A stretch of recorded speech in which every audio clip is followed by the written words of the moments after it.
आज हम इस वीडियो में ये जो क्वेश्चन पेपर है इसको हम डिटेल में डिस्कशन करेंगे। ये जो क्वेश्चन पेपर है ये हमारा IREL का क्वेश्चन पेपर है। ये हमारा 4/9/2022 में ये इलेक्ट्रिकल का क्वेश्चन पेपर हुआ था। तो आज हम इस वीडियो में डिटेल में इस क्वेश्चन पेपर को डिटेल डिस्कशन करेंगे।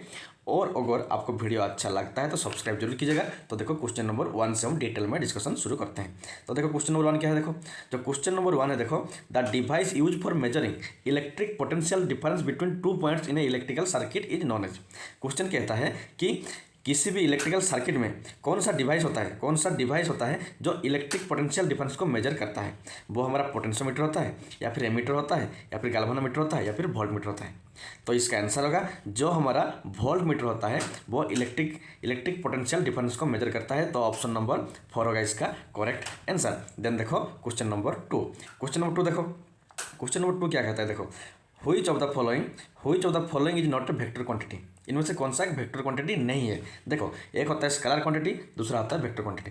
अगर वेक्टर क्वांटिटी नहीं है मतलब वो स्केलर क्वांटिटी होगा, तो इनमें से कौन सा एक स्केलर क्वांटिटी है। देखो जो स्केलर क्वांटिटी होते हैं वो होता है, एक होता है करंट होता है, दूसरा वोल्टेज होता है, तीसरा रेजिस्टेंस होता है। जो इलेक्ट्रिक पोटेंशियल होता है इसको हम वोल्टेज भी कहते हैं। तो इसीलिए जो ऑप्शन नंबर 1 देखो ठीक से देखो, जो ऑप्शन नंबर 1 इलेक्ट्रिक पोटेंशियल है, ये देखो जो ऑप्शन नंबर 1 इलेक्ट्रिक पोटेंशियल है यही होता है, यही हमारा स्केलर क्वांटिटी होता है। तो ऑप्शन नंबर 1 होगा इसका करेक्ट आंसर, क्योंकि ये वेक्टर क्वांटिटी नहीं है। तो option number 1 is the correct answer. Then देखो क्वेश्चन नंबर 3। देखो the rating of fuse wire is always expressed in. जो फ्यूज वायर होता है उसका रेटिंग को हम इनमें से कौन सा किसमें एक्सप्रेस करते हैं, एम्पियर वोल्ट में, या फिर एम्पियर में, या फिर किलोवाट आवर में, या फिर एम्पियर आवर में। तो वेरी वेरी इंपॉर्टेंट क्वेश्चन। जो फ्यूज वायर होता है उसको हम एम्पियर में ही एक्सप्रेस, जो उसका जो रेटिंग होता है उसको हम एम्पियर में ही एक्सप्रेस करते हैं। तो ऑप्शन नंबर 2 होगा इसका करेक्ट आंसर। देन देखो क्वेश्चन नंबर 4। क्वेश्चन नंबर 4 देखो when A current is pass through a electrolyte which of the following effect of current will it produce. देखो करंट का चार इफेक्ट होता है। एक होता है हमारा हीटिंग इफेक्ट होता है, दूसरा लाइटनिंग इफेक्ट होता है, केमिकल इफेक्ट होता है, मैग्नेटिक इफेक्ट होता है। इनमें से कौन सा इफेक्ट होगा जब एक करंट को हम इलेक्ट्रोलाइट के थ्रू पास करेंगे। तो इसका आंसर होगा जब हम किसी करंट को इलेक्ट्रोलाइट के थ्रू पास करते हैं तो अब क्या होता है ना, वो केमिकल इफेक्ट होता है। तो ऑप्शन नंबर 3 होगा इसका करेक्ट आंसर। देन देखो क्वेश्चन नंबर 5। देखो 5 क्या कहता है, the insulation on a current carrying conductor is provide to. देखो किसी भी करंट कैरिंग कंडक्टर में हम इंसुलेशन क्यों प्रोवाइड करते हैं, क्योंकि हमें लीकेज करंट से और इलेक्ट्रिक शॉक से प्रिवेंशन चाहिए, या फिर सिर्फ लीकेज करंट से ही प्रिवेंशन चाहिए, या फिर इलेक्ट्रिक शॉक से, या फिर नॉन ऑफ दिस।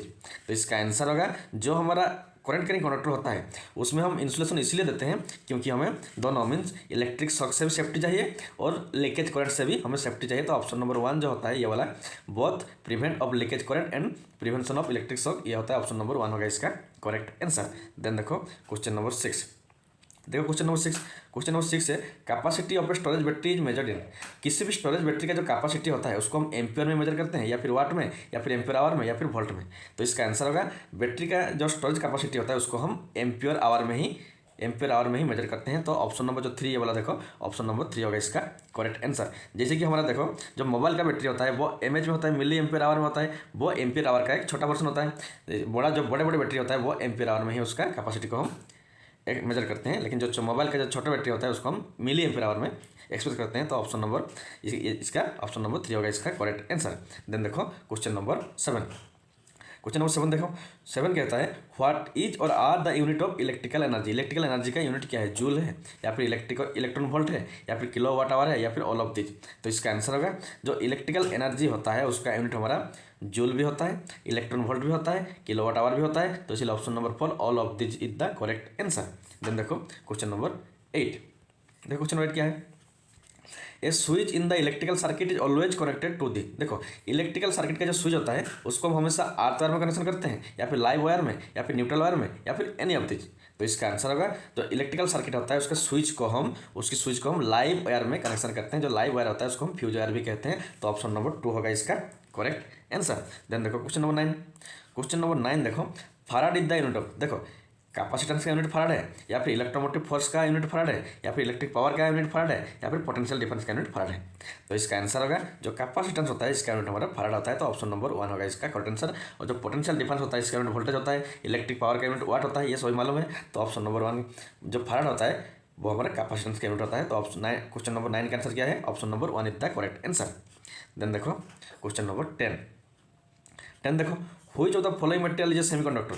सिल्वर एक सेमीकंडक्टर है, या फिर कॉपर है, या फिर जर्मानियम एक सेमीकंडक्टर है, या फिर एल्यूमिनियम एक सेमीकंडक्टर है। तो इसका आंसर होगा, देखो जो सिल्वर होता है ये हमारा कंडक्टर होता है, कॉपर भी कंडक्टर है, एल्यूमिनियम भी कंडक्टर है, तो जो जर्मानियम होता है यही हमारा एक सेमीकंडक्टर होता है। तो ऑप्शन नंबर 3 होगा इसका करेक्ट आंसर। देन देखो क्वेश्चन नंबर 11 देखो, एन ऑक्सीलेटर कन्वर्ट, जो ऑक्सीलेटर होता है वो एसी को डीसी में कन्वर्ट करता है, या फिर वीक सिग्नल को एम्पलीफाई करता है, या फिर डीसी को एसी में कन्वर्ट करता है वो भी डिजायर्ड फ्रीक्वेंसी में, या फिर एसी वोल्टेज को डीसी वोल्टेज में कन्वर्ट करता है। तो इसका आंसर होगा, जो इन्वर्टर होता है, जो ऑक्सीलेटर होता है वो डीसी को एसी में कन्वर्ट करता है, वो भी एक डिजायर्ड फ्रीक्वेंसी में। तो ऑप्शन नंबर 3 होगा इसका करेक्ट आंसर। देखो जो हमारा ऑक्सीलेटर होता है वो हमारा इन्वर्टर जैसा भी काम करता है, क्योंकि जो इन्वर्टर होता है वो भी एसी को डीसी में कन्वर्ट करता है, तो इन्वर्टर जैसा ऑक्सीलेटर भी काम करता है। तो ऑप्शन नंबर 3 होगा इसका करेक्ट आंसर।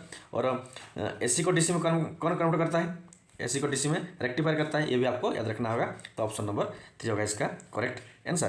देन देखो क्वेश्चन नंबर 12 देखो, क्वेश्चन नंबर 12 क्या है? A hysteresis motor work on the principle of, जो हिस्टेरिसिस मोटर होता है वो कौन सा प्रिंसिपल में काम करता है?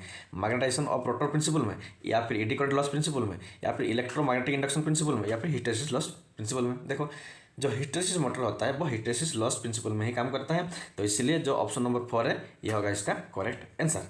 देन देखो क्वेश्चन नंबर 13 क्या है? Which of the following can not be use to extinguish an electric fire? Electrical fire को एक्सटिंग्विश करने के लिए इनमें से फोम, वाटर और ड्राई पाउडर, इनमें से किसको हम यूज नहीं करेंगे? तो इसका आंसर होगा, देखो एक बात देखो, जब हम इलेक्ट्रिक फायर को एक्सटिंग्विश करते हैं तो वाटर का तो यूज नहीं कर सकते हैं, फोम का भी यूज नहीं करते हैं, बाकी जो ड्राई पाउडर होता है इसको यूज करते हैं, क्योंकि जो ड्राई पाउडर होता है ये हमारा कार्बन डाइऑक्साइड का होता है, इसी को ही हम इलेक्ट्रिकल फायर को एक्सटिंग्विश करने के लिए यूज करते हैं। तो इसलिए फोम और वाटर को नहीं यूज करते हैं। तो ऑप्शन ए और बी, तो ये जो option A B only option number 3 is the correct answer, क्योंकि ना ही ए को यूज करते हैं ना ही बी को यूज करते हैं। देन देखो क्वेश्चन नंबर 14 देखो, an electrical are connection is done to, electrical are connection हम क्यों करते हैं? क्योंकि हमें कॉन्स्टेंट वोल्टेज रिसीव करना होता है, या फिर जो इलेक्ट्रिक शॉक से जो रिस्क होता है उसको कम करना होता है, या फिर इलेक्ट्रिसिटी कंजप्शन को कम करना होता है, या फिर रेजिस्टेंस को कम करना होता है। तो इसका आंसर होगा, जो इलेक्ट्रिकल आर कनेक्शन होता है इसको हम इलेक्ट्रिक शॉक जो होता है उसके से जो डेंजर होता है उसी को कम करने के लिए यूज करते हैं। तो ऑप्शन नंबर 2 होगा इसका करेक्ट आंसर। देन देखो क्वेश्चन नंबर 15 क्या है? देखो जो क्वेश्चन नंबर 15 है, metallic casing of electrical apparatus is always earth to ensure. देखो जो मेटालिक केसिंग होता है को यूज करते हैं हम इलेक्ट्रिकल एपरेटस में, उसको हमेशा अर्थिंग क्यों किया जाता है? क्योंकि ऑपरेटर की सेफ्टी के लिए, या फिर इक्विपमेंट की सेफ्टी के लिए, या फिर इंस्टॉलेशन सेफ्टी के लिए, या फिर नॉन ऑफ दिस। देखो ये वेरी इंपॉर्टेंट क्वेश्चन है। जो केसिंग होता है मेटालिक का बना हुआ जो केसिंग होता है वो उसमें क्या होता है ना, करंट फ्लो आसानी से होता है, तो उसको अर्थिंग करना इसलिए जरूरी होता है क्योंकि जो ऑपरेटर काम करता है उसके सेफ्टी के लिए हम वो मेटल से बना हुआ केसिंग का अर्थिंग करना जरूरी होता है। तो ऑप्शन नंबर 1 होगा इसका करेक्ट आंसर। देन देखो question number 16, for electrical wiring in India green colour wire is use for. देखो जब हम वायरिंग करते हैं इंडिया में तो जो ग्रीन कलर का जो वायर को यूज करते हैं, ग्रीन कलर का जो वायर का यूज करते हैं वो न्यूट्रल का वायर होता है, या फिर अर्थिंग का वायर होता है, या फिर फेज का, या फिर नॉन ऑफ दिस। तो ये वेरी इंपॉर्टेंट क्वेश्चन होता है। देखो जो ग्रीन कलर का वायर होता है उसको हम कहाँ पर किस लिए यूज करते हैं ना, जो अर्थिंग वायर होता है उसी में ही हम ग्रीन कलर का वायर यूज करते हैं। तो ऑप्शन नंबर 2 होगा इसका correct answer, very important. Then देखो क्वेश्चन नंबर 17 क्या? देखो what does VTVM stand for, means ये जो VTVM है इसका फुल फॉर्म क्या है? वेरी ठीक से देखो, वेरी टेस्टिफाइड वोल्टमीटर, या फिर वोल्केनाइज टेस्टिंग वोल्टमीटर, या फिर वैक्यूम ट्यूब वोल्टमीटर, या फिर वैक्यूम ट्यूब वाइब्रेटिंग मीटर। तो इसका आंसर होगा जो VTVM होता है ये हमारा उसका फुल फॉर्म क्या होता है ना, vacuum tube voltmeter. Option number 3 होगा इसका करेक्ट आंसर। देन देखो क्वेश्चन नंबर 18 क्या? देखो which of the following will consume more energy. देखो इनमें से ये 4 ऑप्शन है, देखो इनमें से कौन सा सबसे ज़्यादा एनर्जी कंज्यूम करेगा?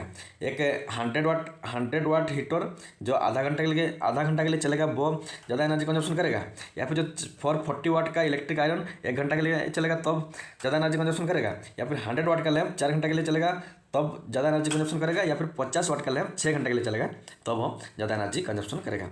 तो इसका आंसर देखो ठीक से, देखो इसका आंसर होगा, देखो एक 1000 वाट का लैंप आधा घंटा के लिए चलेगा तो कितना किलोवाट आवर होता है। देखो 1000 आधा घंटा के लिए तो उसको 500 वाट आएगा। और अगर 100 वाट 4 घंटे के लिए चलेगा तो 400 वाट होता है। और अगर 450 वाट इलेक्ट्रिक लैंप 1 घंटे के लिए चलता है तो 450 वाट होता है। और 50 वाट लैंप 6 घंटे के लिए चलता है तो 300 वाट होता है। तो सबसे ज़्यादा कौन सा है, और ये देखो 500 है। तो इसीलिए जो 100 वाट लैंप होता है, ठीक से देखो, जो हमारा 1000 वाट हीटर होता है अगर आधा घंटा चलता है तो सबसे ज़्यादा एनर्जी कंजप्शन करता है। तो ऑप्शन नंबर 1 होगा इसका करेक्ट आंसर। देखो a 0.0 ohm resistor is connected a 6 volts DC source, calculate the current flowing through the resistor. Question देखो, क्वेश्चन कहता है कि इसका रेजिस्टेंस कितना है। देखो क्वेश्चन कहता है कि एक रजिस्टर जिसका रेजिस्टेंस 0.01 ओम, इसका वोल्टेज कितना है उसमें 6 वोल्ट है डीसी सोर्स, तो calculate the current flowing through the resistor. तो इसका करंट कितना फ्लो होता है। देखो हम सब जानते हैं जो करंट होता है, करंट का फॉर्मूला क्या होता है, करंट का फॉर्मूला क्या है, current I equal to voltage divided resistance. तो ये बात देखो I equal to voltage divided resistance, voltage कितना है 6 वोल्ट है, रेजिस्टेंस कितना 0.01 ओम है। अब इसको कैलकुलेशन करते हैं तो 600 एम्पीयर आता है। तो इसलिए ऑप्शन नंबर देखो, तो देखो ऑप्शन नंबर 2 होगा 600 एम्पीयर इतना करेक्ट आंसर। देन देखो क्वेश्चन नंबर 20, क्वेश्चन नंबर 20 देखो, of metal by which they can be drawn into wire is known as. देखो एक मेटल का कौन सा प्रॉपर्टी है जिस प्रॉपर्टी के मान लो ये हमारा एक मेटल है, ये हमारा एक मेटल है, इस मेटल में कौन सा प्रॉपर्टी होना चाहिए जिससे क्या करेंगे ना, इस मेटल को हम वायर में तार में कन्वर्ट कर सकते हैं। उस प्रॉपर्टी को हम डक्टिलिटी कहेंगे या फिर माइलेबिलिटी कहेंगे या फिर कंडक्टिविटी कहेंगे या फिर इलास्टिसिटी कहेंगे।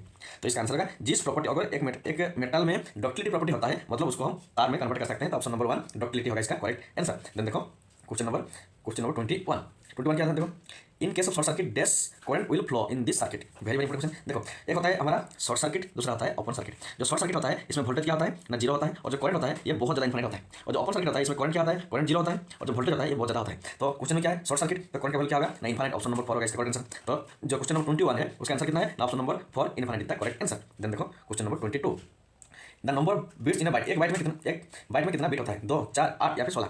तो देखो एक बाइट में 8 बिट होता है, ऑप्शन नंबर जो 3 होता है 8 बिट होता है, यहाँ पे याद रखना होगा। तो ऑप्शन नंबर क्वेश्चन नंबर 22 का आंसर क्या है, ऑप्शन नंबर 3 8 इतना करेक्ट आंसर। देन देखो क्वेश्चन नंबर 23 क्या, देखो in induction motor rotor speed is always than the synchronous speed. देखो इंडक्शन मोटर में रोटर जो घूमता है, जिस स्पीड में घूमता है वो हमेशा सिंक्रोनस स्पीड से कम ही होता है, ज़्यादा नहीं होता है। तो ऑप्शन नंबर जो 2 होता है लेस देन इतना करेक्ट आंसर। हमेशा सिंक्रोनस स्पीड से इंडक्शन मोटर का जो रोटर होता है वो कम स्पीड में घूमता है। ऑप्शन नंबर 2 होगा इसका करेक्ट आंसर। तो कौन सा मोटर में जो रोटर का स्पीड होता है वो सिंक्रोनस स्पीड के साथ बराबर होता है, वो होता है सिंक्रोनस मोटर। ये भी आपको याद रखना होगा। जो सिंक्रोनस मोटर होता है उसका रोटर का स्पीड सिंक्रोनस मोटर के साथ बराबर होता है, लेकिन जो इंडक्शन मोटर होता है उसमें रोटर का स्पीड सिंक्रोनस स्पीड से कम होता है। तो ऑप्शन नंबर 2 होगा इसका करेक्ट आंसर। देन देखो next question number 24, the material use for construction of core of A power transformer is usually. देखो जो पावर ट्रांसफार्मर होता है उसका कोर कौन सा मटेरियल का बना हुआ होता है, एल्यूमिनियम का होता है या ग्लास का होता है या फिर कॉपर का होता है या फिर सिलिकॉन स्टील का होता है। तो इसका आंसर होगा जो पावर ट्रांसफार्मर होता है उसका कोर को हम सिलिकॉन स्टील से बनाते हैं। ऑप्शन नंबर 4 का इसका आंसर, क्योंकि जो सिलिकॉन स्टील होता है उसमें क्या होता है ना, लॉसेस कम होता है। यहाँ पे याद रखना होगा लॉसेस कम होता है सिलिकॉन स्टील से, इसलिए इसको यूज किया जाता है।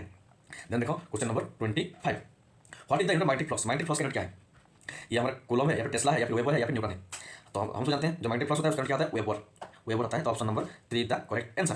देन देखो क्वेश्चन नंबर 26 क्या, देखो if a fuse lamp or defective fan is to be replaced what should be the fast and safest action. देखो जब हम एक फ्यूज वाला लैंप या फिर एक डिफेक्टिव फैन को रिप्लेस करते हैं, देखो एक लैंप अगर फ्यूज हो गया है या फिर एक फैन अगर डिफेक्ट हो गया, काम नहीं कर रहा है, तो उसको रिप्लेस करना होगा। तो जब हम रिप्लेस करते हैं तो पहला एक्शन क्या होना चाहिए, जो सेफ होना चाहिए। पहला एक्शन होता है वो हम क्या कर सकते हैं, उस जो रबर ग्लव्स होता है उसको यूज करके करेंगे, वो सबसे सेफ रहेगा। या फिर जो सप्लाई का स्विच होता है उसको ऑफ करना होता है, या फिर वुडन स्टूल से खड़ा होकर काम करना होता है, या फिर नॉन ऑफ दिस। तो इसका आंसर होगा जब किसी फैन या फिर लाइट डैमेज हुआ है, जल नहीं रहा है, काम नहीं कर रहा है, उसको रिप्लेस करना होता है, तो पहला क्या करना पड़ेगा ना, मेन स्विच को ऑफ करना होता है। तो ऑप्शन नंबर 2 होगा इसका correct answer. Then question number 27, which of the following instruments is used for measuring electrical resistance. Electrical resistance को मेजर करने के लिए कौन सा इंस्ट्रूमेंट का यूज करते हैं। तो आसान से क्वेश्चन है, ओमीटर वोल्टमीटर या फिर वाटमीटर। तो इसका आंसर क्या होगा, ओमीटर से रेजिस्टेंस मेजर करते हैं, एमीटर से करंट, वोल्टमीटर से पोटेंशियल डिफरेंस, वाटमीटर से पावर, ये सब जानते हैं। तो ऑप्शन नंबर 1 होगा इसका करेक्ट आंसर। देन देखो क्वेश्चन नंबर 28 क्या है, देखो which of the following element used for doping silicon to prepare P type semiconductor. देखो पी टाइप सेमीकंडक्टर जो होता है, देखो उसको बनाने के लिए, पी टाइप सेमीकंडक्टर बनाने के लिए हम कौन सा टाइप हो, ये 4 ऑप्शन है। देखो 4 ऑप्शन, एक है फास्फोरस, दूसरा है आर्सेनिक, तीसरा है एंटीमनी, तीसरा चौथा है बोरॉन। इनमें से किसको डोपिंग करेंगे जिससे हमें पी टाइप सेमीकंडक्टर मिलेगा। तो इसका आंसर होगा जो बोरॉन होता है। ठीक है, देखो जो बोरॉन होता है इसको अगर हम डोपिंग करेंगे तो हमें पी टाइप सेमीकंडक्टर मिलता है। देखो जो सेमीकंडक्टर होता है बोरॉन वाले 2 टाइप का होता है, एक होता है पी टाइप, दूसरा होता है एन टाइप। पी टाइप में पॉजिटिव टाइप, एन टाइप में नेगेटिव टाइप। जो पी टाइप होता है इसको हम ट्राइवैलेंट से डोपिंग करते हैं, और जो एन टाइप होता है उसको हम पेंटावैलेंट से डोपिंग करते हैं। और जो बोरॉन होता है ये हमारा ट्राइवैलेंट है, और इसलिए बोरॉन को हम पी टाइप सेमीकंडक्टर के लिए डोपिंग करते हैं। तो ऑप्शन नंबर 4 होगा इसका करेक्ट आंसर। देन देखो question number 29, the purpose of cell connected in parallel. Cell ये जो बैटरी सेल होता है उसको हम पैरेलल में क्यों कनेक्शन करते हैं। देखो एक होता है सीरीज, देखो एक होता है बैटरी का सीरीज कनेक्शन, दूसरा होता है पैरेलल कनेक्शन। जो पैरेलल कनेक्शन उसमें क्या होता है ना, वोल्टेज का वैल्यू कांस्टेंट रहता है और करंट का वैल्यू इंक्रीज होता है। और जो सीरीज कनेक्शन होता है इसमें करंट का वैल्यू कांस्टेंट रहता है और वोल्टेज का वैल्यू इंक्रीज होता है। तो क्वेश्चन में क्या है, क्वेश्चन में है, देखो क्वेश्चन में है सेल को हम पैरेलल में कनेक्शन करते हैं। तो इससे क्या होगा, पैरेलल में कनेक्शन करने से वोल्टेज तो कांस्टेंट रहता है लेकिन करंट का वैल्यू ज्यादा होता है, तो इसलिए increase the current capacity. Option number 2 होगा इसका करेक्ट आंसर। देन देखो क्वेश्चन क्या है, नेक्स्ट क्वेश्चन है क्वेश्चन नंबर 30। देखो 30 क्या है, Fleming's right hand rule gives us the direction of, देखो फ्लेमिंग्स का दो रूल होता है, एक होता है लेफ्ट हैंड, दूसरा होता है right hand. Question right hand है, जो राइट हैंड होता है जनरेटर के लिए होता है और जो लेफ्ट हैंड होता है वो मोटर के लिए होता है। तो जो राइट हैंड जनरेटर होता है उसमें क्या होता है ना, इंटू टीएमएफ निकलता है, तो इसलिए जो फ्लेमिंग्स राइट हैंड रूल होता है वो इंटू टीएमएफ का डायरेक्शन देता है। तो ऑप्शन नंबर 4 होगा इसका करेक्ट आंसर। देन देखो क्वेश्चन नंबर 31 देखो, which type of amplifier had the highest power gain, very very important question, electronic question है। कौन सा टाइप ऑफ एम्पलीफायर सबसे ज्यादा पावर, एम्पलीफायर में सबसे ज्यादा पावर गेन होता है, कॉमन बेस एम्पलीफायर में, कॉमन कलेक्टर एम्पलीफायर में, कॉमन एमिटर एम्पलीफायर में, या फिर वोल्टेज सीरीज फीडबैक एम्पलीफायर में। तो इसका आंसर है हाईएस्ट पावर, मतलब देखो ठीक से देखो very very important, highest power gain में कॉमन एमिटर एम्पलीफायर जो होता है इसमें हाईएस्ट पावर गेन होता है, highest voltage gain common base में होता है और highest current gain common collector में होता है, ये भी आपको याद रखना होगा। तो जो कॉमन एमिटर होता है इसमें हाईएस्ट पावर गेन होता है। तो ऑप्शन नंबर 3 होगा इसका करेक्ट आंसर। देन देखो question number 32, Which of the following type of instrument is not used for measuring the current? इनमें से कौन सा टाइप इंस्ट्रूमेंट को हम करंट मेजरिंग के लिए यूज नहीं करते हैं? देखो ये वेरी वेरी इंपॉर्टेंट होता है। देखो जो इलेक्ट्रोस्टैटिक टाइप इंस्ट्रूमेंट होता है ये होगा करंट आंसर। इलेक्ट्रोस्टैटिक टाइप जो इंस्ट्रूमेंट होता है उसमें हम करंट को मेजर नहीं करते हैं। इस जो इलेक्ट्रोस्टैटिक टाइप होता है इसमें सिर्फ हम वोल्टेज को ही मेजर करते हैं। लेकिन याद रखिएगा जो इलेक्ट्रोस्टैटिक टाइप होता है ये एसी में भी काम करता है और डीसी में भी काम करता है, लेकिन सिर्फ वोल्टेज के लिए ही यूज किया जाता है, ये आपको याद रखना होगा। तो इसलिए ये जो हमारा इलेक्ट्रोस्टैटिक टाइप इंस्ट्रूमेंट होता है इससे हम करंट को मेजर नहीं कर सकते हैं। तो ऑप्शन नंबर 2 होगा इसका करेक्ट आंसर। देन देखो question number 33, Which of the following motor will make least noise? कौन सा मोटर सबसे कम आवाज करता है? कैपेसिटर मोटर, फिर से देखो कैपेसिटर मोटर या फिर यूनिवर्सल मोटर या फिर सेंट्रल मोटर या फिर हिस्टेरिसिस मोटर। तो इसका आंसर होगा जो हिस्टेरिसिस मोटर होता है, जो ऑप्शन नंबर 4 देखो जो हिस्टेरिसिस मोटर होता है इससे आवाज सबसे कम निकलता है। तो option number 4 is the correct answer. Then देखो क्वेश्चन नंबर 34 क्या देखो, the reason of fuse not blowing off under short circuit condition is, देखो कौन सा कारण है जिससे क्या होता है ना फ्यूज ब्लो नहीं करता है। अगर शॉर्ट सर्किट भी होता है ना, शॉर्ट सर्किट होता है फिर भी, अगर शॉर्ट सर्किट भी होता है फिर भी फ्यूज अगर ब्लोइंग नहीं होता है तो उसके कारण क्या हो सकता है? क्योंकि फ्यूज रेटिंग अगर लो होगा या फिर ज़्यादा होगा या फिर मीडियम रहेगा या फिर नॉन ऑफ दिस। ये वेरी वेरी क्वेश्चन देखो, मान लो फ्यूज है, मान लो यहाँ फ्यूज क्या है, इसका रेटिंग कितना है 5 एम्पियर है, 5 एम्पियर है। इसके थ्रू अगर 4 एम्पियर का करंट फ्लो होगा तो ये ब्लोइंग नहीं होगा क्योंकि इसका रेटिंग 5 एम्पियर है। जब 5 एम्पियर से ज़्यादा करंट फ्लो होगा इसके थ्रू तब जाकर ये ब्लोन होता है। इसलिए अगर हम किसी फ्यूज का रेटिंग ज़्यादा कर देते हैं, हाई रेटिंग कर देते हैं और अगर उससे कम करंट फ्लो होता है तो ब्लोन होता नहीं होता है। तो इसलिए ऑप्शन नंबर 2 होगा इसका करेक्ट आंसर। अगर उसका रेटिंग ज़्यादा रखेंगे उस कंडीशन में अगर शॉर्ट सर्किट भी होता है फिर भी क्या होता है ना वो फ्यूज ब्लो नहीं होता है, जिससे जो बहुत रिस्क होता है। तो इसलिए इसका आंसर क्या होगा ना option number 2 is the correct answer. Then question number 35, the efficiency of transformer mainly depend upon, देखो किसी भी ट्रांसफार्मर का जो एफिशिएंसी होता है वो कोर लॉस के ऊपर डिपेंड करता है। तो ऑप्शन नंबर 4 होगा इसका करेक्ट आंसर। देन देखो question number 36, Which of the following material है द लोएस्ट रेजिस्टिविटी, इनमें से कौन सा मेटेरियल का रेजिस्टिविटी सबसे कम है? मीन्स उसका कंडक्टिविटी सबसे ज़्यादा होगा, क्योंकि हम सब जानते हैं रेजिस्टिविटी इन्वर्सली प्रोपोर्शनल होता है कंडक्टिविटी। अगर रेजिस्टिविटी ज़्यादा कम होगा तो कंडक्टिविटी ज़्यादा होगा। तो किसका कंडक्टिविटी ज़्यादा है, एल्यूमिनियम का या फिर सिल्वर का या फिर कॉपर का या फिर गोल्ड का? तो जो सिल्वर होता है इसका कंडक्टिविटी सबसे ज़्यादा होता है, तो इसलिए इसका रेजिस्टिविटी सबसे कम होता है। तो ऑप्शन नंबर 2 होगा इसका करेक्ट आंसर। देन देखो क्वेश्चन नंबर 37 क्या है, देखो ये बैटरी यूज टू, बैटरी को हम क्यों यूज करते हैं? क्योंकि इलेक्ट्रिक करंट को मेजर करने के लिए या फिर इलेक्ट्रिक पोटेंशियल को मेजर करने के लिए या फिर सेफगार्ड अगेंस्ट शॉर्ट सर्किट के अगेंस्ट में सेफगार्ड प्रोवाइड करने के लिए या फिर पोटेंशियल डिफरेंस को मेंटेन करने के लिए। तो इसका आंसर होगा जो हमारा जो बैटरी होता है उसको पोटेंशियल डिफरेंस को मेंटेन करने के लिए हम यूज करते हैं। तो ऑप्शन नंबर 4 होगा इसका करेक्ट आंसर। तो option number 4 is the correct answer. Then देखो question number 38, the main function of transformer use in electrical circuit to change the, देखो जो ट्रांसफार्मर होता है उसका मेन काम क्या होता है? पावर फैक्टर को चेंज करता है या फिर फ्रीक्वेंसी को चेंज करता है या फिर वोल्टेज को या फिर ऑल ऑफ दिस। देखो पावर फैक्टर ये तो मेन, फ्रीक्वेंसी तो चेंज ही नहीं होता है, तो जो वोल्टेज होता है वोल्टेज को ही चेंज करा जाता है। तो ऑप्शन नंबर 3 होगा इसका करेक्ट आंसर। देन देखो what is the use of A switch in electric circuit, electric circuit में स्विच का काम क्या होता है? ये ओपन क्लोज करता है सर्किट को या फिर एनर्जी को स्टोर करता है या फिर करंट को अपोज करता है या फिर करंट प्रोवाइड करता है। तो इसका आंसर होगा, हम सब जानते हैं आसान सा क्वेश्चन है, जो हमारा इलेक्ट्रिक सर्किट में जो स्विच होता है उसका काम क्या होता है? सर्किट को ओपन और क्लोज करना। तो ऑप्शन नंबर 1 होगा इसका करेक्ट आंसर। देन देखो क्वेश्चन नंबर 40 क्या है, which of the following is a passive component in electronic circuit, electronic circuit में कौन सा एक पैसिव कंपोनेंट है? मीन्स एक्टिव कंपोनेंट नहीं है, पैसिव कंपोनेंट है। ऑप्शन क्या क्या है, देखो सिलिकॉन कंट्रोल रेक्टिफायर एससीआर या फिर इंडक्टर या फिर जेनरेटर डायोड या फिर वैक्यूम डायोड। तो इसका आंसर होगा जो इंडक्टर होता है, वेरी वेरी इंपॉर्टेंट, जो इंडक्टर होता है ये हमारा पैसिव कंपोनेंट होता है, एक्टिव कंपोनेंट नहीं होता है। तो कौन कौन हमारा पैसिव होते हैं? पैसिव जैसे कि हमारा रजिस्टर भी होता है, कैपेसिटर भी होता है, इंडक्टर भी होता है, ये तीनों हमारा पैसिव होते हैं। तो ऑप्शन में क्या है? ऑप्शन में इंडक्टर है। तो ऑप्शन नंबर 2 होगा इसका करेक्ट आंसर। देन देखो question number 41, which of the following is a conductor of electricity, इनमें से कौन एक इलेक्ट्रिकल कंडक्टर है? हाँ माइका है, नहीं माइका तो नहीं है, सैंड भी नहीं है, ग्लास भी नहीं है, जो टैप वाटर पानी होता है, वाटर होता है, ये हमारा इलेक्ट्रिकल कंडक्टिविटी होता है। तो ऑप्शन नंबर 4 होगा इसका, ऑप्शन नंबर 4 होगा इसका करेक्ट आंसर। देन देखो क्वेश्चन नंबर 42 देखो, in a DC generated EMF inversely proportional to, देखो जो ईएमएफ प्रोड्यूस होता है वो इनमें से किसके साथ इन्वर्सली प्रोपोर्शनल होता है? नंबर ऑफ पोल के साथ या फिर स्पीड ऑफ द आर्मेचर के साथ या फिर फ्लक्स पोल के साथ या फिर number of armature current armature parallel path के साथ। तो इसका आंसर होगा देखो जो हमारा नंबर ऑफ पैरेलल पाथ होता है ऑप्शन नंबर 4 देखो, इसके साथ हमारा ईएमएफ जो जनरेटेड ईएमएफ होता है वो इन्वर्सली प्रोपोर्शनल होता है। तो देखो कैसे होता है, ये वाला देखो, ये होता है उसका फॉर्मूला जनरेटेड ईएमएफ। देखो ये वाला generated EMF is equal to number of turn, number of pole, flux, speed, और नीचे देखो ये जो ए होता है ये है नंबर ऑफ पैरेलल पाथ। तो ये इसके साथ देखो ये नंबर ऑफ पैरेलल पाथ, ठीक से देखो जी, ये जो ए होता है और ये ईएमएफ होता है, दोनों आपस में इन्वर्सली प्रोपोर्शनल होते हैं। तो ऑप्शन नंबर 4 होगा इसका करेक्ट आंसर। देन देखो क्वेश्चन नंबर 43, ये JFET है जो डैश टर्मिनल। देखो जो JFET होता है इसमें 3 टर्मिनल रहता है, 3 ही टर्मिनल रहता है। तो ऑप्शन नंबर 3 होगा इसका करेक्ट आंसर। क्या क्या रहता है, एक गेट रहता है, सोर्स रहता है, ड्रेन रहता है, 3 रहता है। तो ऑप्शन नंबर 3 होगा इसका करेक्ट आंसर। देन देखो question number 44, which of the following is are electrical hazard. इनमें से कौन सा इलेक्ट्रिकल हजार्ड है। देखो एक है damage insulation of wire and broken plugs, ये तो है। ओवरलोडेड सर्किट भी है, फ्लेमेबल मटेरियल, नियर इलेक्ट्रिकल, ये भी है। तो ऑप्शन नंबर 4 जो होता है ये सारे के सारे हमारे इलेक्ट्रिकल हजार्ड का हजार्ड होते हैं। तो ऑप्शन नंबर 4 होगा इसका करेक्ट आंसर। क्वेश्चन नंबर 45 देखो, which of the following device convert electrical energy into sound energy. इनमें से कौन सा डिवाइस इलेक्ट्रिकल एनर्जी को साउंड एनर्जी में कन्वर्ट करता है, माइक्रोफोन, ट्रांसमीटर, लाउड स्पीकर या फिर नॉन ऑफ दिस। तो इसका आंसर होगा जो लाउड स्पीकर होता है, जो हमारा लाउड स्पीकर होता है यही हमारा इलेक्ट्रिकल एनर्जी को साउंड एनर्जी में कन्वर्ट करता है। तो ऑप्शन नंबर 3 होगा इसका करेक्ट आंसर। देन देखो question number 46, which of the following logic gate gives a high output when one or more of its are high.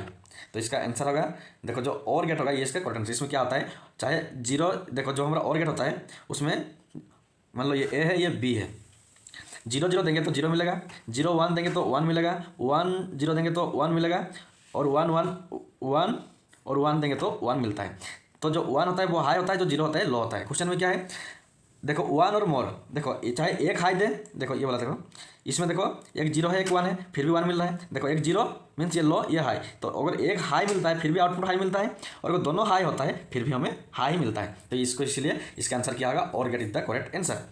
Then देखो next question देखो, question number 47, question number 47 देखो, substance which are weakly attract by magnet are called. देखो जो magnet होता है वो 3 type का होता है, एक होता है हमारा डायामैग्नेट, दूसरा होता है पैरामैग्नेट, तीसरा होता है फेरोमैग्नेट।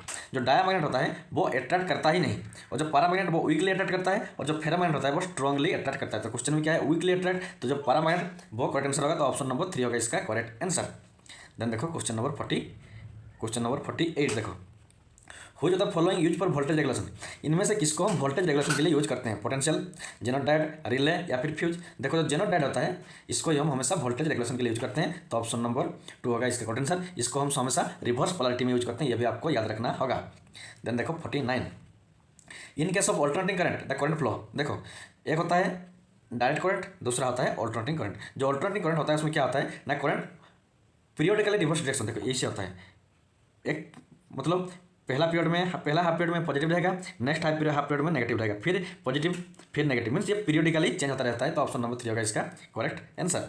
देन देखो क्वेश्चन नंबर 50 क्या है, देखो क्वेश्चन नंबर 50 क्या है, देखो 50 है efficiency for transformer will be maximum. देखो एक ट्रांसफार्मर का एफिशिएंसी मैक्सिमम कब होता है, जब कॉपर लॉस और आयरन लॉस दोनों बराबर होते हैं, या फिर जब एडी करंट लॉस और कॉपर लॉस बराबर होते हैं, या फिर जब हिस्टेरेसिस लॉस और एडी करंट लॉस बराबर होते हैं, या फिर कॉपर लॉस और हिस्टेरेसिस लॉस बराबर होते हैं।